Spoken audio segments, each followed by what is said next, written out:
In today's video, I'm going to teach you how to navigate and customize the settings within the Copilot app to better suit your personal preferences.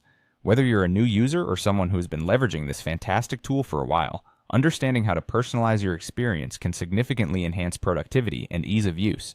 So, let's dive right in and walk through the steps together. First, you'll need to open the Copilot app on your device. It doesn't matter if you're using it on your smartphone or your desktop, the process is quite similar on both platforms. Once you've launched the app, it's important to ensure that you're signed into your account.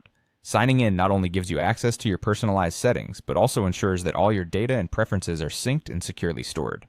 Now on to the next part. Look for your profile picture or the account icon. Depending on which version of the app you're using, this could be located either in the bottom left or the top right corner of your screen. Go ahead and click on that icon. This is your gateway to accessing the menu where all the customizations can take place. Once you've clicked on the profile picture, a menu will appear. From this menu, select Settings.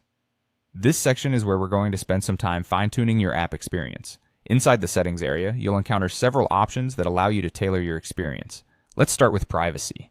This option is crucial as it allows you to manage your chat history and set your preferences for AI training. If you prefer a private experience or want to have more control over your data and how it is used, you definitely want to explore this option thoroughly.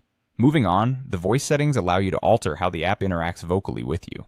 Depending on your needs, you might want to change voice feedback features or update how the app handles voice inputs. Adjusting these settings can make a big difference if you frequently interact with the app using voice commands.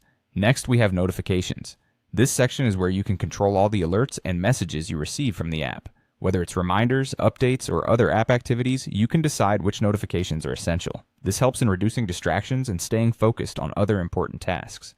Another useful section is keyboard shortcuts. These are particularly handy if you are looking to improve your efficiency and perform tasks faster. Take some time, explore these shortcuts, and choose the ones that best fit your workflow. Finally, learn a bit more about the app by visiting the About section. Here you can find useful information such as the version number and other technical details that might be relevant for troubleshooting or general knowledge. And there you have it. With these simple steps and a bit of custom exploration, you can make sure that your Copilot app is perfectly suited to your needs. I hope you found this guide helpful. Thanks for watching, and happy personalizing.